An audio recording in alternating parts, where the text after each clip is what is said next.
Hey, rock and rollers, welcome to another episode of the Ugly American Werewolf in London Rock Podcast, hosted by me, the Wolf, Mac B, just off Abbey Road here in central London. And we want to take you down the road of one of the biggest progressive rock bands in the history of the world, and that's Yes. For those of you who are maybe a little unfamiliar with the term progressive rock, it usually refers to bands and albums that have a distinct musical direction. It's usually accented by extraordinary musicianship and often a lot of keyboards versus some American rock and roll, which would not have those keyboards, focus more on the two-guitar attack. And very long songs in some cases, maybe even the whole side of a record. It's kind of a very English subgenre. You don't see a ton of American bands doing progressive rock, and certainly not in the 70s. You do see more today with bands like Dream Theater. But Yes is an interesting case in that they were popular in America, actually on both sides of the pond, doing their progressive rock thing, had some big classic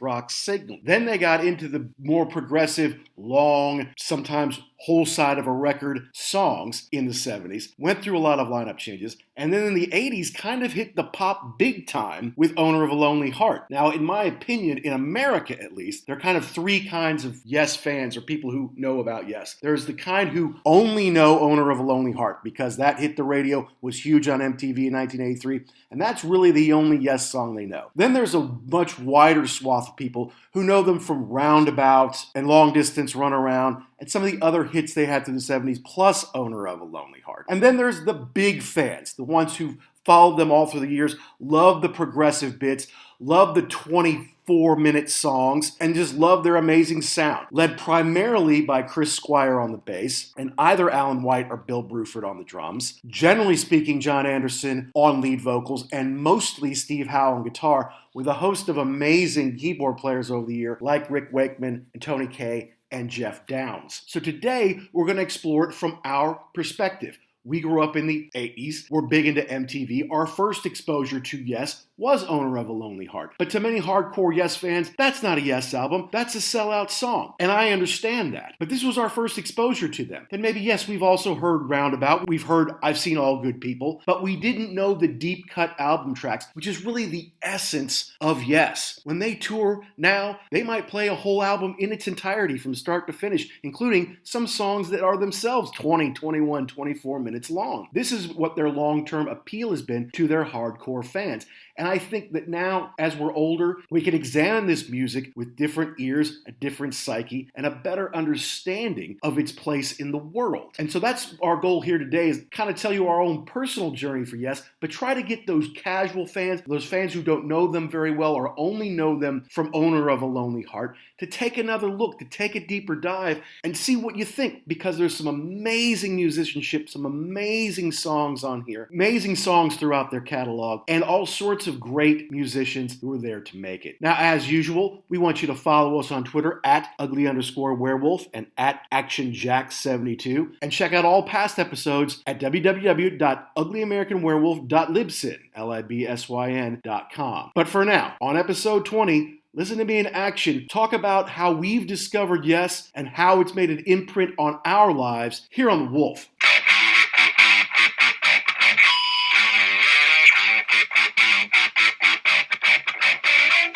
Point of contention here I'm a little bit upset with. Okay. I never really did a whole lot of research on Yes, Mm-hmm. but when Asia came out, right, Jeff Downs was billed as from Yes. Okay, he was on one record. Right. I think he may have inflated his, as they say over there, his CV for that deal. Look, Asia and Yes have been tied together, obviously, since the dawn of time, since Steve Howe was a huge part of Yes. Correct. Coming into Asia. And Jeff Downs was, yes, a minor part of Yes prior to creating Asia. True. He was better known for the Buggles. And there was the one album and one tour, Drama, that he and his Buggles buddy, Trevor Horn, were a part of. And at the time, it was a little derided, and obviously Trevor's doing his best John Anderson impersonation, and it's actually pretty good. If you listen to Drama, I think it's one that's aged very well, but it doesn't sound quite right because it's not John Anderson. Right, and John Anderson will always be the voice of Yes. And I think it was very hard for Trevor to sing that way on tour. I think it wore him out. I think physically it killed him, and they're like, okay, this obviously isn't going to work long term. Now, Trevor did go on to have great success and help them produce albums going forward and worked with them on the big one, 90125. I think that's what happened to what's his name too, from Gary Sharon. Mm-hmm. He went like, if you listen to that record that he's on, that Van Halen record, he's trying to sound like Sammy Hagar, and I think that just beat him up too, trying to hit those high notes all the time. Like, yeah, either you can do it or you can't. Right. And John Anderson, like, I can't believe he can still sing like that. I mean, not exactly the same, I get it, but I mean, it's not bad. No, it's pretty amazing, and it's one of the things that for Yes today and Yes in the last 10, 12 years annoys me, because John Anderson hasn't been in the band, and there hasn't been a real good reason why. Now, when they first got back together in 2008, I think there was a decent reason. I think John was going through some health issues, and it may have even had something to do with his voice or his throat or something like that. And so they booked a tour. John couldn't do it, so they carried on without him. Okay, fine. Bands do that from time to time. Someone's down, can't do it. All right, well, let's just get somebody else to do it. And maybe they could pay him less. I don't know exactly how that worked. But they kept Benoit David for a while. Then they eventually moved on from him and then got another John Anderson impersonator in, this time a guy named John Davison, to replace him. And to me, that's kind of annoying. You're denying the fans the one true voice. And I get the feeling there's something between him and Steve Howe. And as much as I love Steve Howe as a guitar player and artist, and I have a lot of his stuff solo and in the bands that he did, obviously we're huge Asia fans. I don't think, and having read his book, All My Yesterdays, which is a pretty decent read, I don't think Steve Howe and I would probably get along either, would be my guess. We at least would not be friends. Yeah, there's the whole thing too, and it's like, I mean, it goes back to pay. Like, you have to pay John Anderson a lot, but I could get a guy who sounds a lot like him, and in this day and age, and I know what's his name, Eddie Trunk rails on this all the time, do people even really care? Like, do you just want to hear the song? I mean, are you really there in 2021? That's not John Anderson. I'm not paying my money. Probably not. I mean, right. You can get, I know what's his name was really upset, KK Downing, when he got replaced by Richie Faulkner. And it's like, okay, so wait a minute. You got a guy who looks a lot like me, who plays all the same equipment, dresses the same. Are you trying to pass him off, like, to the casual fan as the same guy? Like, that's kind of crap. So I can assume, I can see how if you're the original artist, you get very bent out of shape. If it's somebody totally different, okay, we're going in a different direction. We're doing something. Okay.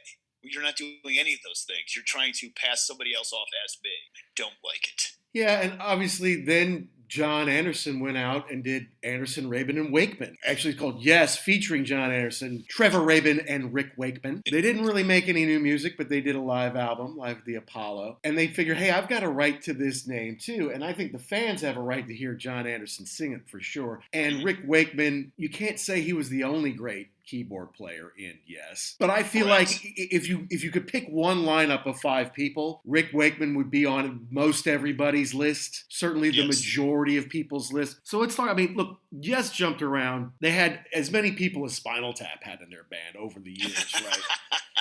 Basically. And you say it was pretty steady, but, you know, this guy jumped out. Then, yeah, he was there for 45 years, but this guy came back and went back 3 times. And John Anderson's on most every record, but not every single record, and not, you know, all of them. Certainly, most of what they put out the last 12 years are live out, but didn't, you know, obviously wasn't on Fly From Here. But, yeah, Steve Howe, I think, has seized control, especially with Chris Squire having passed away. Now there's no one who has always been a Yes. Chris Squire was the only constant from the first album all the way through until his death. He was the only one who was always in Yes. Correct. Alan White, who is the current drummer, got the gig in 1973 and hasn't left since. Before that, Bill Bruford, who was there from the beginning until Alan White took over, and is a prog rock legend. I mean, he's played with Yes on all those great albums. He played with King Crimson for years. He played with Genesis for a cup of coffee after Peter Gabriel left, and they're like, well, we need Phil out front singing, not drumming, so we might need your help there.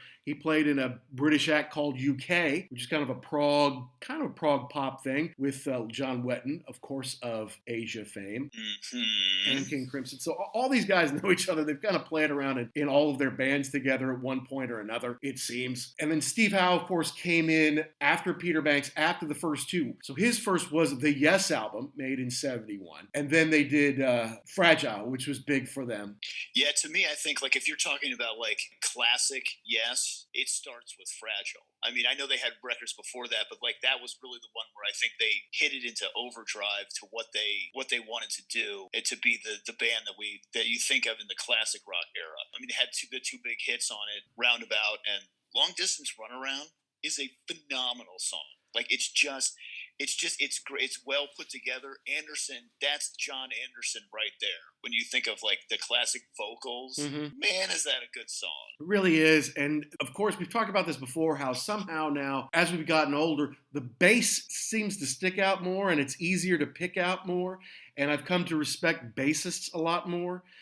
And Chris Squire is a true talent on the bass. Right. He was a great backup vocalist and has done some lead singing in his life, but his coordination and the way that they use his bass kind of throughout to kind of hold it all together, because sometimes there's 4 or 5 guys just going off in different directions doing all sorts of crazy stuff, and I feel like the thing that's holding it together is Chris Squire's bass. If you listen to, and again, the big tracks that you're going to hear on classic rock channels are going to be Long Distance and then Roundabout. The first time that you hear Roundabout, your head explodes, because they have the little intro part, and then Chris Squire comes in and punches you directly in the face, and you say, "This is the greatest thing. Why doesn't everybody play like this?" I mean, well, because you can't. I get it, but to have the bass just driving everything is phenomenal, and I think he's one of those dudes. And again, here's the deal, folks: in the United States,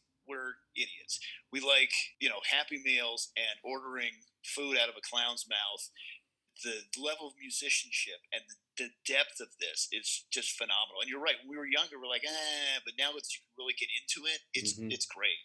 And it's not necessarily casual listening. Like, you could put on a Tom Petty record, who we love, and have it in the background, right? And have your dinner or work on a project or read your prog rock magazine or whatever it is. But with Yes, you kind of have to sit and listen. You have to intently listen, especially once they got into 71, 72, 73, 74, and they're making songs that are a whole side of the record and maybe have 4 or 5 sub-suites in them. You have to pay attention a little bit to these things to really understand the level of musicianship with the chord changes, the time changes, and the story they're trying to tell here. It's different. And the other thing, too, that I was thinking about is, I mean, I remember I don't remember the early 70s, but I remember the mid 70s. If you put Fragile on a 1971 hi-fi, you're going to miss 90% of it. This is headphones music, because you got to say, this is going on in the background. This is happening on from one side of my head and the other side of my head. Yeah, just the technology they had to rebroadcast that was not there in the 70s. You had to have, this was, sitting in a basement with headphones on, maybe doing other things, who knows. But, yeah, there's a lot going on, and you really have to, you're right, you can't just say, I'll just put it on the background you got to really concentrate on what's going on. And the more that you do, the more that you're going to hear all these guys playing together. There really is I would say Chris Squire is, yes, the star of the show.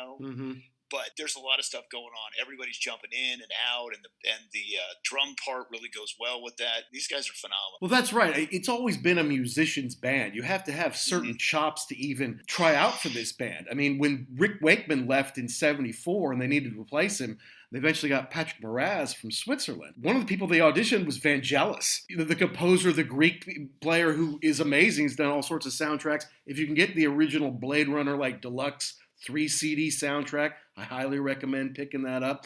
And Vangelis and John Anderson eventually got together later and did some records together as well. But you have to be kind of an Olympic athlete at your instrument to be able to be in this band, There's nowhere to hide. There really isn't. I mean, everybody's doing this incredible stuff. And this, you mentioned that Fragile is where it all took off. Well, it was Steve Howe's second record, so now he's settling in and starting to find his place.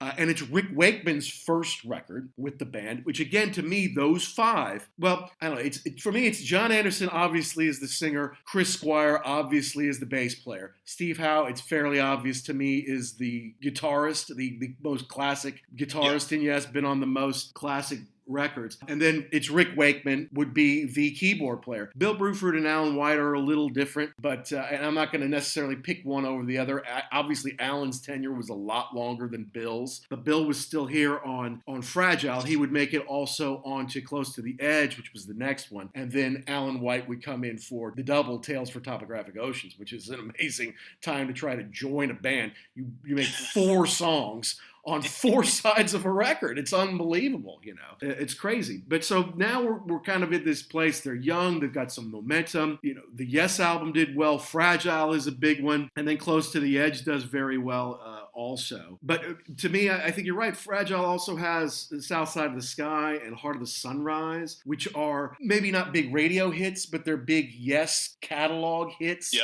And it's important to get on the radio and get songs on the radio. And they were talking about how they were staying in Manhattan and they heard Roundabout on WNEW like every 45 minutes or something like that. Like staying at the hotel, hanging out by the pool, and your song comes on every 45 minutes. Like, this is great, man. We've really made it because you're in New York, you know. But Mood for a Day is a How song. It's basically one of his instrumentals that he's been playing for years. So, yeah, you're right. It did great. I think it went double platinum in the U.S. And the other person who came into their lives at this point was Roger Dean. Did his first cover for them with the globe and maybe the ancient ship on there. And then, of course, the next one is when he made the Yes logo, the kind of famous balloony Yes logo on Close to the Edge, which hasn't been used on every Yes album since, but on a great many of them, and kind of helped create a brand or an identity.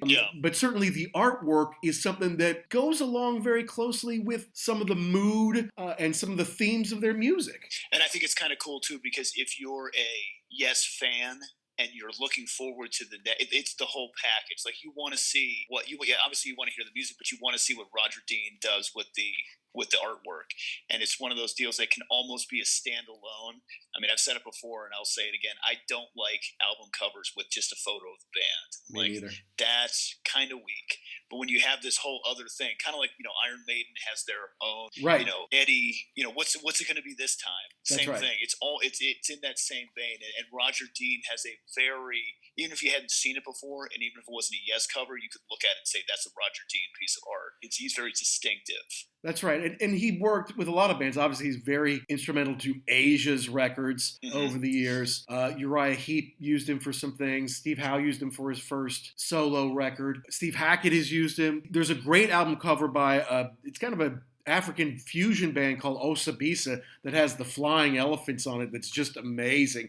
What he does is he has these kind of natural scapes that are usually about rocks or trees and sometimes floating islands and things like that. And then usually has some fantastic creatures in there as well.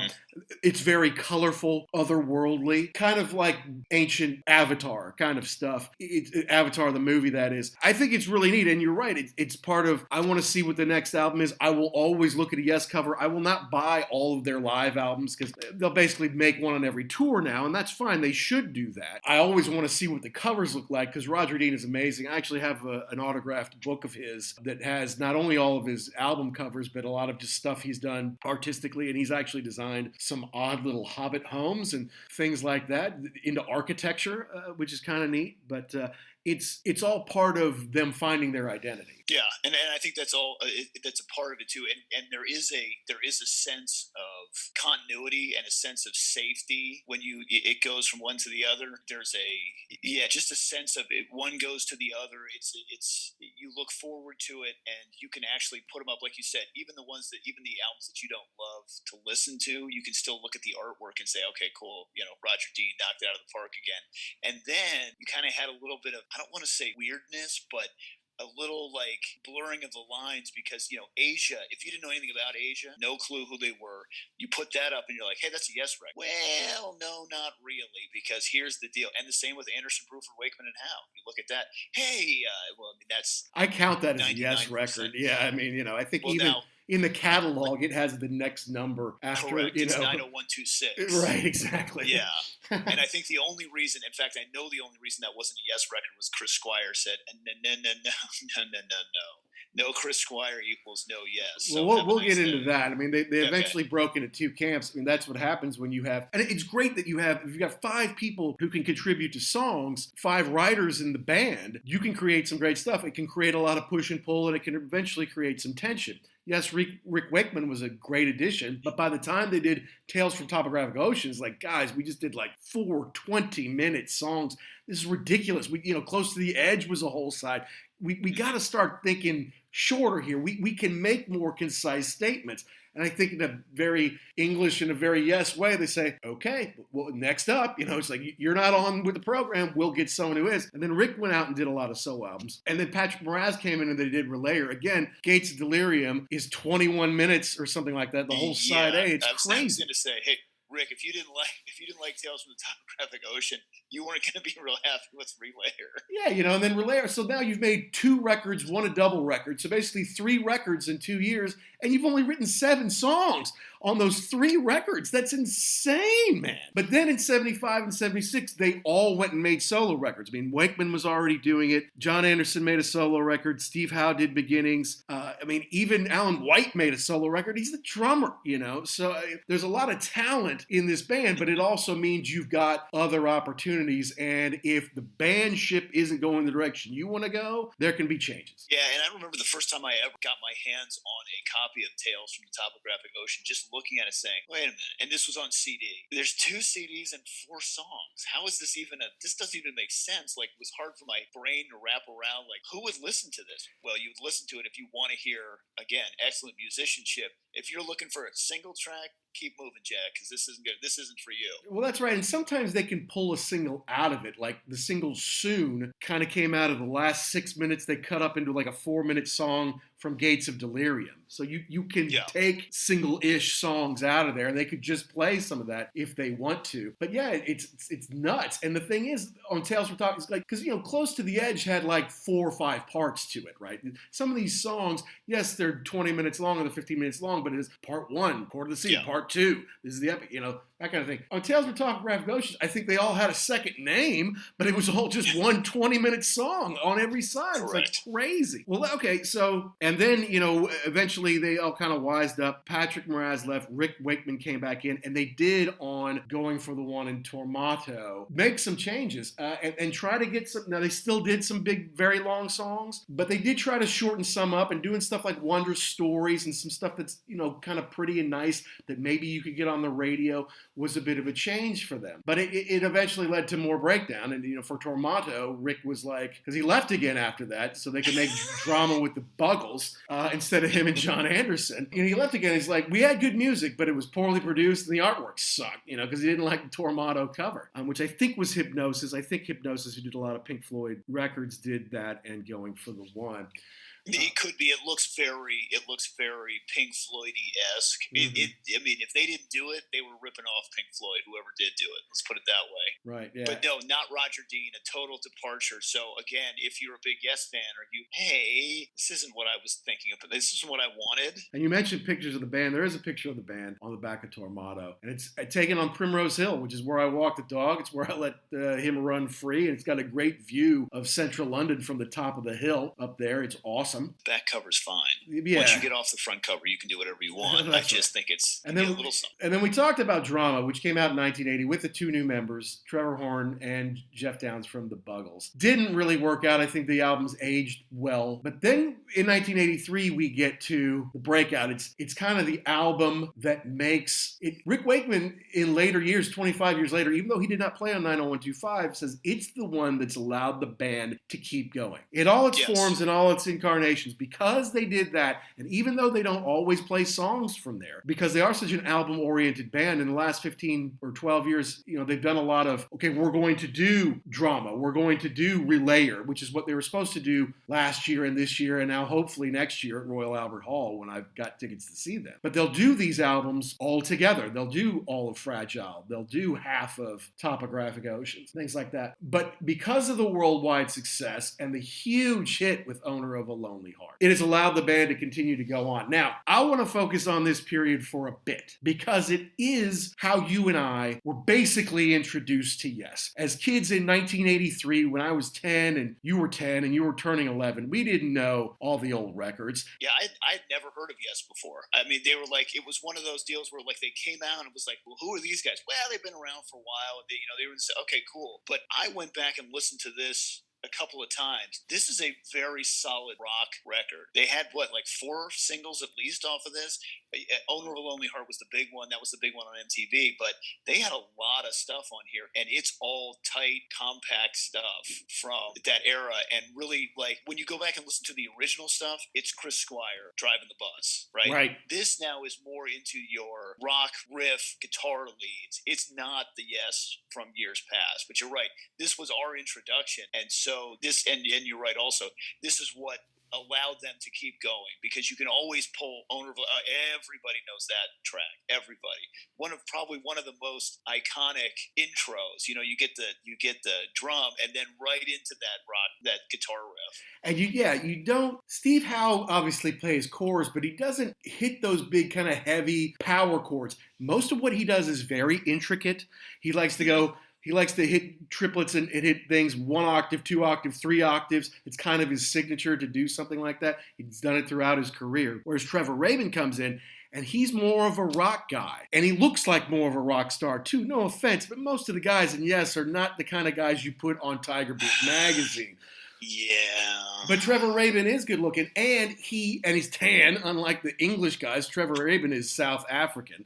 He may be the only South African-born member of the Rock and Roll Hall of Fame. And he had a band, Rabbit, that was pretty popular down there, moved, to become a big rock star in America, and eventually hooked up with Yes. So after Drama and the Drama tour, everybody starts thinking, all right, let's start getting back together. Steve Howe had moved on to Asia. Of course, you and I love Asia. The original Asia album was huge. A lot of people don't realize it was the #1 selling album in America in 1982, which is kind of hard to believe. You think The Wall was the #1 selling album in 1980. Elton John's Greatest Hits was the #1 selling album in 81. Thriller was the #1 selling album in 83 and 84. Born in the USA was 1985. And wedged in there is the Asia album, which I love more than anything. It used to be a guilty pleasure. Now I'm kind of proud of it. I'm like, that is an amazing pop rock album. And it just hit the sweet spot for me at a certain time, right? Yeah, I think we've gotten to the point too where it's like, you know what, you like what you like. If you can make a case for it, that's fine. Go ahead and just listen to it. You don't hide in the closet like, oh wait, I don't like that record. It's not high school anymore.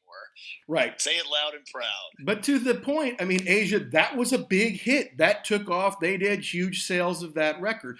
So you weren't going to be able to say, well, we got to get Steve Howe back, right? So Steve Howe's gone. So you've got to move on. And I think that there was a point where some of the guys, had done some recording. They were going to do something with Jimmy Page at one point during that time, because Led Zeppelin was over, and maybe those guys were going to get together and do something with Page, which didn't work out. But they'd gotten together with Trevor Rabin, and they were going to call it Cinema because it was different, right? It was going to be a whole new band, Cinema. And Trevor Rabin is a driving force in the writing, and he wrote Owner of a Lonely Heart and a lot of the songs on the record. And he's gone on to have a huge career as doing scores for films. He's done like 50 movie scores or something like that.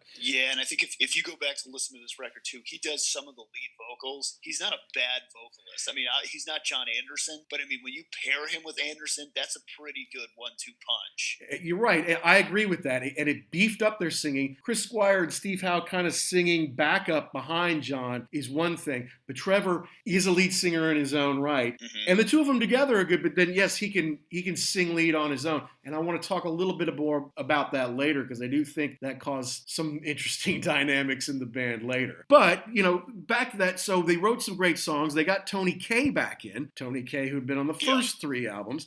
And so, okay, we're a band now. They put that out, and it's huge, especially in America. I don't think it was as big a hit in the UK, but in the US, and thanks to MTV, that Owner of a Lonely Heart was enormous. And then some of the other songs were just big on American rock radio and have been for years. but it's catapulted them in the stratosphere. And if I'm not mistaken, this album represents something like a third of all of their album sales ever. It could be, because this thing was a monster. And somebody told me, I can't remember who it was, said they saw them maybe on this tour back in the day, and they started with Stone Cold Open for Leave It, the acapella version, or the acapella part of that, and it's like, really, like, you're not even going to warm up the crowd, you're just going to go right into that. So again, you're talking about guys who can really have the chops. You're going to sing this song right from the start and really get this thing going. Again, yeah, I don't know what the sales were in the UK, but yeah, this was a monster hit in the United States. Huge. And the video was a heavy rotation on MTV.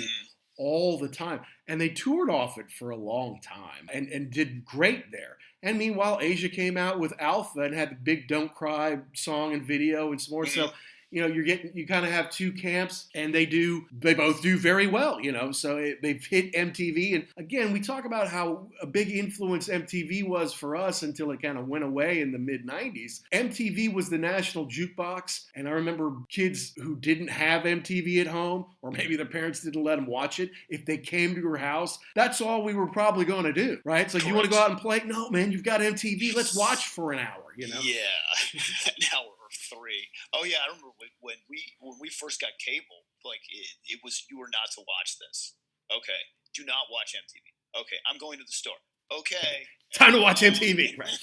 And yeah, the Asia heat of the moment with the pictures that kept scrolling. Mm-hmm. That was on all the time. And yeah, Owner of a Lonely Heart, where the guy at the end jumps off the building and turns into the eagle, and you're like, oh man, this is really cool. It's really cool, right? Yeah, so it's hard to follow that up, no matter what you do. It's hard to follow Asia up, even though Alpha's pretty solid. It's hard to follow up 90125. And they tried with Big Generator, and Big Generator's pretty weak. And my guess is a classic Yes fan would not have liked 90125 much, but they might have found some redeeming qualities to it. Big Generator, much less so.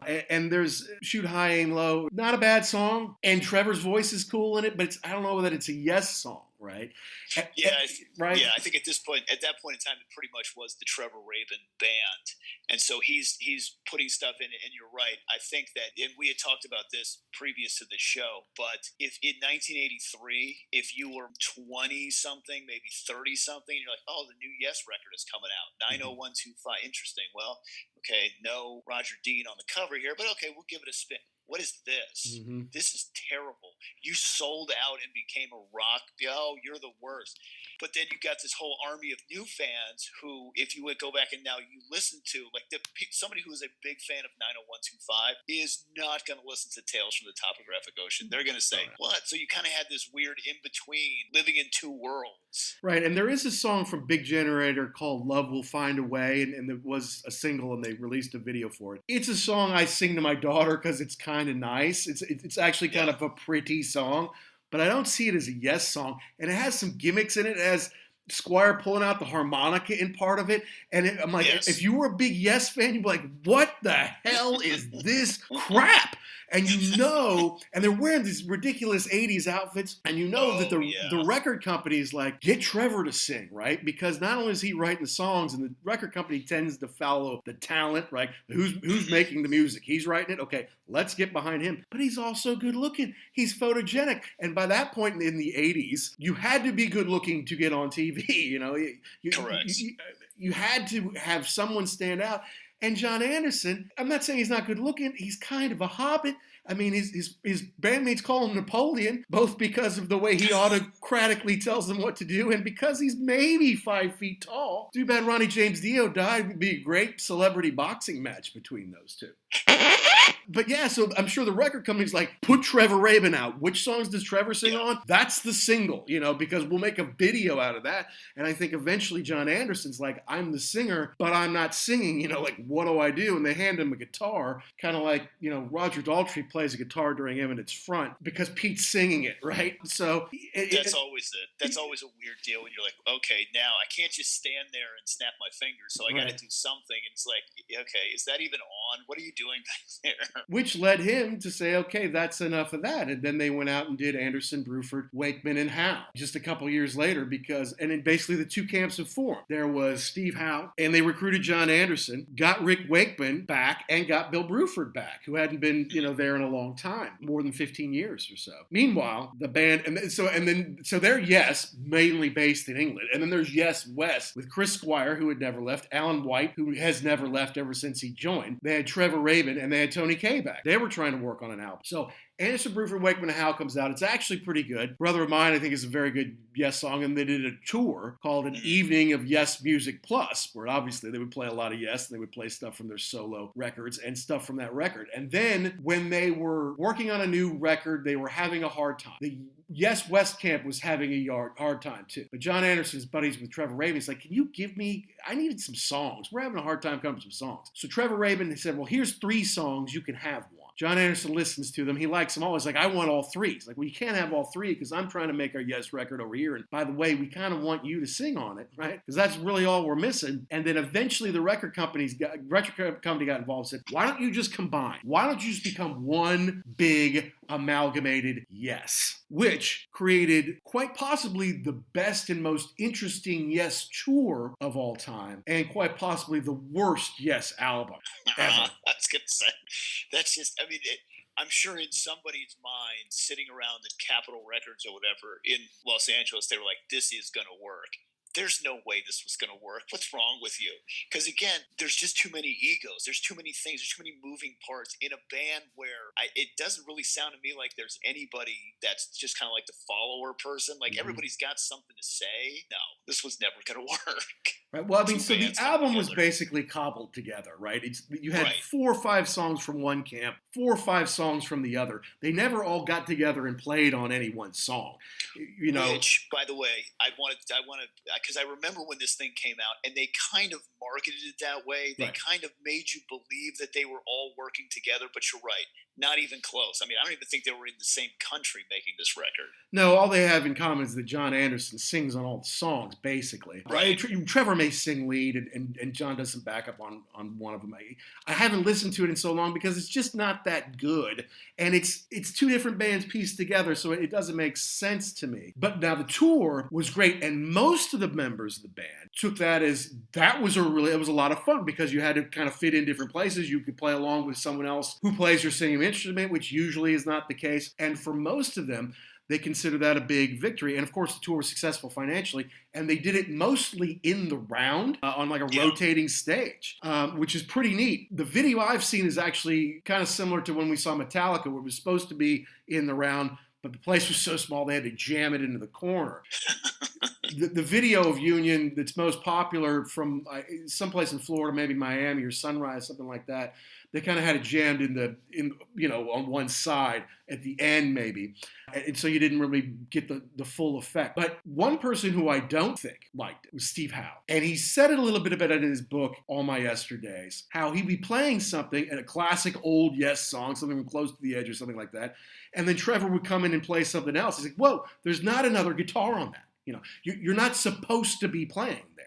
And when they would play something like Owner of a Lonely Heart or something he didn't play on, he would just go off stage. So instead of 8 people on stage, there'd be 7 or whatever. He's like, because it's not really my song, it's not my part. I think he wanted Trevor to do that, but Trevor didn't do that. Not to mention, Trevor wouldn't be on stage much if they were only doing the stuff that he played on, right?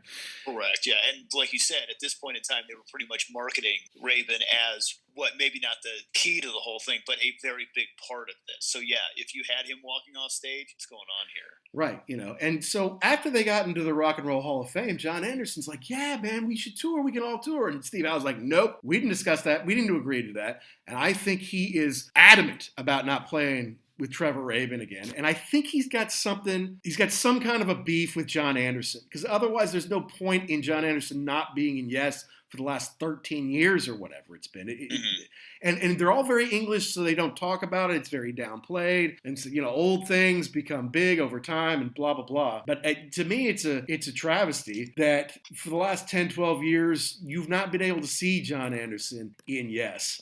And I was reluctant to see them again because I actually saw them once in 2011. A friend had tickets. They were coming to town, taking me as a guest. He had his company tickets or whatever. And it was Howe, White, and Squire. They had Benoit David instead of John Anderson. And Rick Wakeman was ill, so he sent his son Oliver Wakeman out to take his place. Who's really good in his own right. Absolutely. Yeah, he's fantastic. And he can do all his dad stuff. But, it's like if you grew up in his house, it's like learning your ABCs. He's been playing that stuff since he was a little kid. So he was great, But when I saw them, and they did do Owner of a Lonely Heart, which they haven't done much in the last 10 years. I didn't think Hal played it that well. And I don't know if it's intentional or he's like, I'll play this good enough, or the way I think it should go.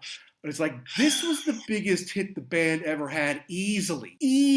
And no, you weren't in the band at that time, and you didn't write it, but this is a huge hit, and it's the reason some of these people came to see you. And it just wasn't that good to me. Now, I wasn't really there just to see that. I wanted to see the other things. I wanted to hear Chris Squire play that bass, and check out Oliver Wakeman, because I'd never seen him play at that point. But I was a little disappointed with Steve, and I just feel like his attitude towards Rabin and that era is more negative than it needs to be. And this is something that I don't understand, and it doesn't even have it goes beyond yes.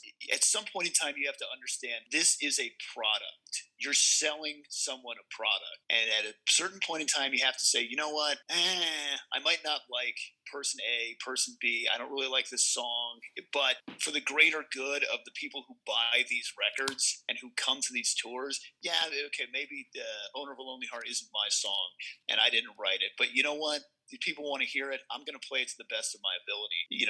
The best thing for the band is to have John Anderson. The best thing for the band is to do this. Sometimes you got to suck it up, dude, and just say, okay, for the sake of everything, I'm going to make this work. And for you to purposely do that and then kind of cheese off everybody, it's a little self-centered to me.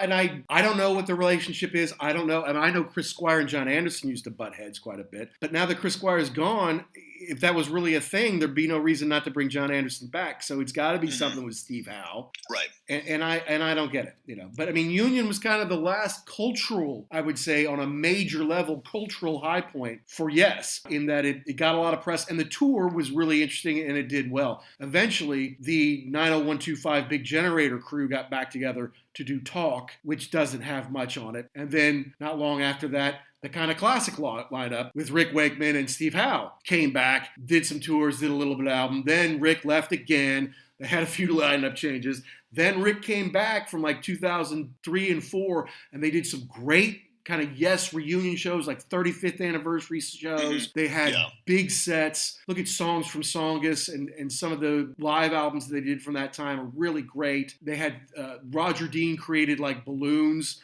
and scenery up on stage. So it was really pretty neat in that first part. And you're kind of hopeful, okay, this is the classic Yes lineup. Alan White, John Anderson, Chris Squire, Rick Wakeman, Steve Howe. Can we hold it together? This is Rick's 5th tenure in the band. No, it falls apart.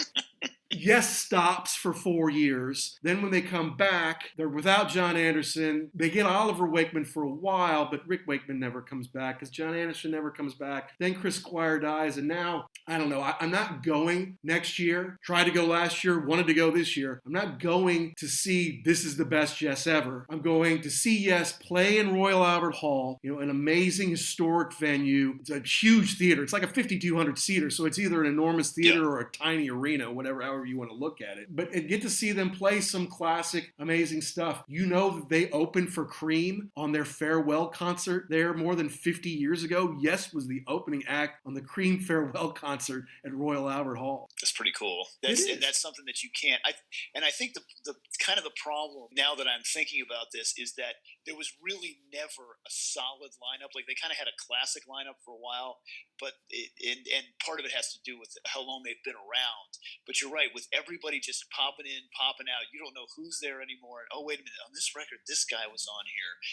Okay, I think that led to a lot of their kind of getting, I don't want to say passed over, but not held up like they should be in the rock and roll era, with bands like The Who and Pink Floyd and stuff like that. It's just, yeah, I think they had a hard time keeping a solid lineup together. But that could come from the fact that, too, if you, like I said, if you all have creative people, nobody's going to sit there and take anything. I don't really like this. I'm going to put my hand up and say I don't like this and make a big stink about it. But yeah, the in and out and who's here and who's not here. Yeah, I think some people just give up. They're like, oh, I don't know. Yeah, I know. Yeah, you're right. What I wish we had seen, though, action is when Asia got back together, when original Asia got back together. For a while, they toured with Yes. Like, they would open for Yes, and Steve Howe would do double duty. As eventually, I think Jeff Downs did a little bit. But how cool would it have been to see Asia open, do 45 minutes of Asia, and then see Yes afterwards, you know? That would, yes, that is a big regret, because that would have been a great show, especially for stayed tuned for the whole thing. Probably, there would have been people who would have showed up a little late, but not us. We'd have been there right from the beginning. They're still setting up chairs. I don't care. I'm here to see the show. We kind of like, I never really had a burning desire to see Journey without Steve Perry, but then Asia was set to open for Journey on like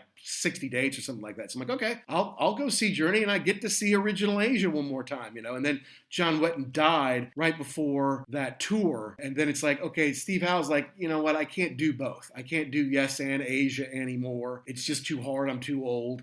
And so I'm going to pick one. I'm going to pick Yes, because they're the bigger brand name. They get bigger gigs. They have steadier gigs, and they don't open. They're the headliner. Right. So then eventually, when I saw them, I was supposed to see the whole band, and then when I saw them, it was like half the band, and I'm like, yeah, oh well. At least I did see original Asia once, and I'm happy that I did. Yeah, it's too bad that it was just. I think it was just too big of a show to hold together for all of these years. But yeah, one of these things where I think that the more that you listen to it, the more you'll become a fan of it, especially as you get a little bit older. This is not for the casual consumer, but the more that you stick with it, the more that you're going to like it. You're going to hear different things, and that's really, to me, what this is all about. And it's funny because I was talking to my wife about this, kind of just going over the ideas for the show, and you had mentioned something about this is what created punk rock, is all of this stuff. So, I mean, you're looking at these songs that are, 8, 10, 12, 20 minutes long. I was looking at Walk Among Us from the Misfits. I turned into a Martian. Okay, 1 minute and 43 seconds long. Yeah, that to me, that's the other end of the spectrum of it's just. And I think if there's 3 chords, I think that's one too many. So it's funny how you get this kind of backlash, especially in the United States. But if you listen to, especially because I was listening to the like the first Yes record and then Time in a Word, it's not. I mean, it's rock and roll, but it's really more like a classical piece of music. It is that you listen to the whole thing. And if you want to hear guitar, drums, boom, in the pocket, no, this is not for you. But if you can digest it, it's really good. It is. But I was like listening to Gates of Delirium on Relayer to get ready for the show, and I used to think punk came out of. It was rebellious, obviously, in attitude, but it was also rebellious about, we're going to do this in a sweaty little bar. We don't need Pink Floyd and Led Zeppelin's 100,000-person stadium to play a gig. We'll do it this way. But what they were really rebelling against is nobody can play this, And no one can, like, Genesis from this era, and yes, like we said, we did 7 songs on basically 3 albums. Throw Close to the Edge in there. That's only 3 songs. So 4 albums, basically 10 songs, that has all this intricate stuff. No one can play that. You shouldn't have to be able to play that to express yourself in a rock and roll manner, right? And so that was part of what the punk ethos was against too. It's against, I don't need your money. I don't need your private jets. I don't need your stadium gigs.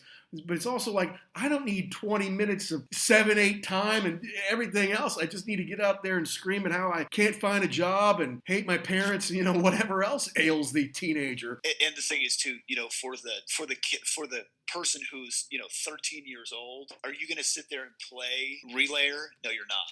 But can I learn 3 chords and, hey, I can play this other song? Well, there you go. Good for you. That's right. It was a time when these guys were real musicians. And I'm not saying that other people aren't musicians, but I'm talking about you took actual lessons. You know about composing, about scoring music and how, one part goes into the next part. And if the guitar is doing this, the drums are doing this, and here's what the bass is happening. It's very complicated. And yeah, there is a certain part of the human psyche that says, I just want loud and fast. Mm-hmm. Well, I've told you for years that you should be getting Classic Rock Magazine. It's a great British publication. They usually give you a record every month with songs you should be hearing, either new bands or, sometimes, like I got a nice Deep Purple one with some of their new stuff on it last year. That's cool. They have a sister publication, Prog Magazine. And this month, it's really nice. They came with a record of new tunes. They also had 3 nice Roger Dean prints that came with it, which is always cool. And then they had a 12-page story on them. And they interviewed Bill Bruford and John Anderson and Steve Howe and Rick Wakeman and Tony Kaye and others about stuff that happened 50 years ago. In 71, they made the Yes album and Fragile, and they're all kind of reminiscing on it. So I always have recommended Classic Rock Magazine. I got into prog so I could learn a little bit more about stuff that maybe I don't know about. But to your point, if you love Yes, if you love Pink Floyd, that's kind of a really cool way to kind of branch out too. If you get something like this and they're like, hey, if you like this, you probably haven't heard this other thing, but you're gonna like it. And so I really love listening to new stuff that you wouldn't have any other way. But it's just, I can listen to Led Zeppelin a zillion times, which I have, but to have something new is pretty cool. And it's hard for us. How did we get music growing up? Well, we got it from MTV, and we got it from rock radio. And you can't get music from MTV anymore. And rock radio is either not playing this stuff, or it's just playing the exact same stuff that it played 40 years ago, right? So we're not getting anymore. But I love, there was a story in here about how John Anderson doesn't have the ability, he can hear orchestrations in his head, but he can't put it into an instrument. He has to get other people to do it. Whereas like if Rick Wakeman can hear something in his head, he goes to the keyboard and he plays it, right? Steve Howe is feeling something, hearing something, he goes to the guitar and he articulates it that way. But John Anderson didn't. I'm like, well, then maybe I should have, because I can do that. I hear stuff in my head all the time. If I go to the guitar, I can't figure it out. Or it would be amazing to have that ability and then have it come to fruition if you have the musicians to do it. I thought that was a neat story.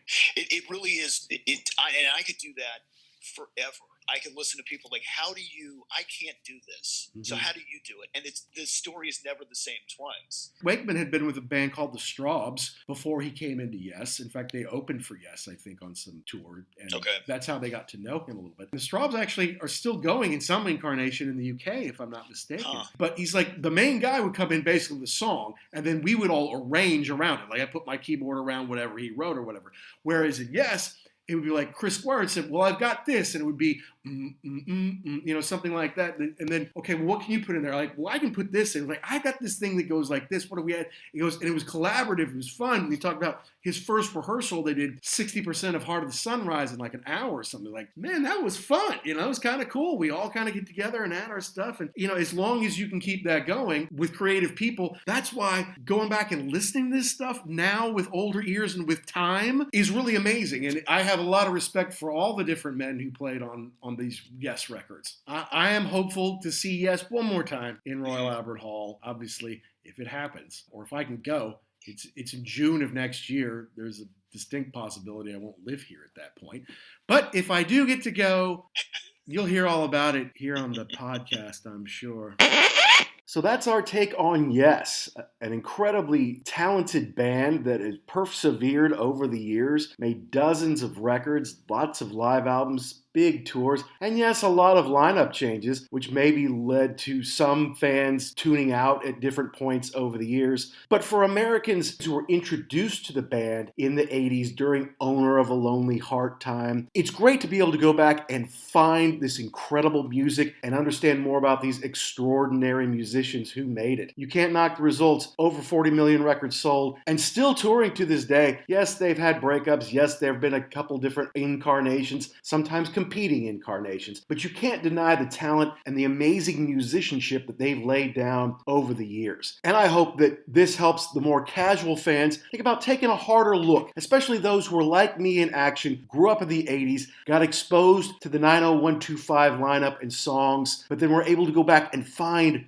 Relayer, find Tales from Topographic Oceans, those 70s progressive albums that are monumental in the world of progressive rock. And hey, maybe pick up a copy of Prog Magazine to help you better understand what's going on in the world of prog today. Hey, as usual, folks, do we get it right? Did we get it wrong? Do we miss the point? Do we leave out your favorite part? You gotta let us know. Tweet us at ugly_werewolf and check out all past episodes at www.uglyamericanwerewolf.libsyn.com and make sure to download and subscribe anywhere you get your podcasts. I think we may take a turn back to more rock and roll and maybe some classics that we grew up with on the next episode. But you'll have to tune in to find out what we're talking about. And as usual, folks, all around the world, be cool and stay safe.